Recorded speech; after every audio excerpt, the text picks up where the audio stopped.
Please like and subscribe to our pages on YouTube, Rumble, and Facebook at Rising from the Ashes and Emberly Asher.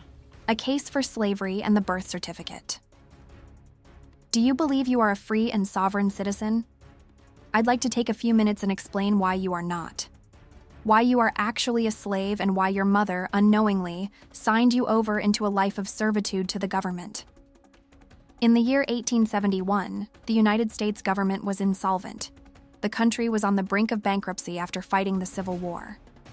Without the constitutional right to do so, Congress created a separate form of government, the United States of America Incorporated, our U.S. federal government.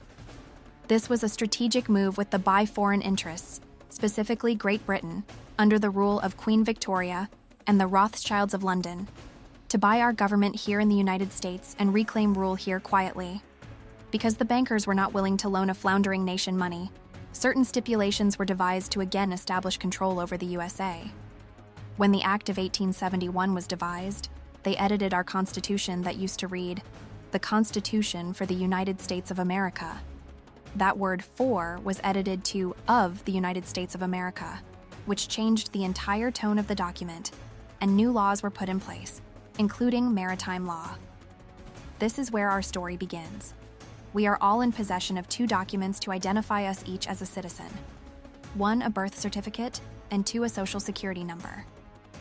On our certificate of live birth, a doctor or dock tender witnessed your mother's signature, signing you over to the dock tender at you, birth, or arrival through the birth waters in the birth canal. Notice the nautical, if slightly altered references to your arrival on this earth. That is because we were born under maritime law and were stripped of your natural title to the land via the Act of 1871. If you look closely at your birth certificate, you will see your name in all capital letters. This indicates that that certificate was issued to a corporation in the name given to you by your mother at your birth. The root word for corporation is corpse, or a dead entity.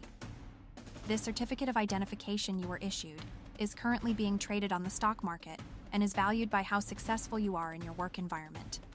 Considering you were born into a system that values the worker bee over the sovereign citizen, you were effectively enslaved to a society where you are a cog in the machine, educated to be such, and brainwashed into believing you were free.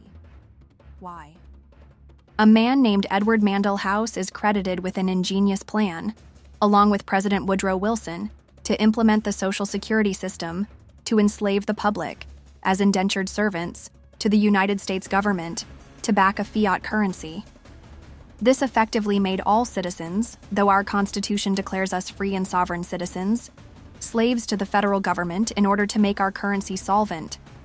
This number, which identifies you as a taxpayer to the system, allows you the right to work, so long as you pay for the privilege to do so.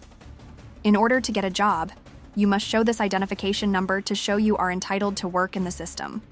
Of course, most have no choice. In order to live in our society, one must have an income, hence forced slavery. Even the rich and elite were incorporated into the system to pay their fair share for the opportunity to live a comfortable life here in the States. Once this system was in place, there was no escaping it, and each successive generation has been born into and indoctrinated into this system without ever questioning it. This is important, because though our Constitution has stipulations against slavery, it is no longer for the people, it is of the people. Which means, in essence, that it no longer applies to the individual of which it speaks, effectively rendering it useless except in name only. This poses some questions. If the federal court system recognizes what the certificate of live birth represents, then does it not follow that they must recognize that the person in possession of that certificate is entitled to the money that has been invested in their corporation, if said entity is truly identified by said certificate? And if so, why do we never see that money in our lifetime, nor do our families upon our death? The simple answer is, because we are owned. Who then gets that money upon the issuing of our death certificate? Who indeed? Certainly not you nor your family, which you worked your entire life to keep afloat, sometimes only to barely scrape by to pay taxes to the government for the privilege of doing so. Do you see the problem here? The fact is that the general population of the United States has a right to the monies within their corporation. This is potentially the largest scam ever perpetrated on the public at large and should be addressed. But of course, the federal court would never do so, because to even entertain the case, they would be admitting to their own guilt and subversion. It is therefore up to citizens of the United States to take the tyrannical government of the United States of America Incorporated and its fictitious rule over this country and call it out for what it is, a foreign entity acting as our government. Karma's a bitch, she bites back, better prepare 'cause she won't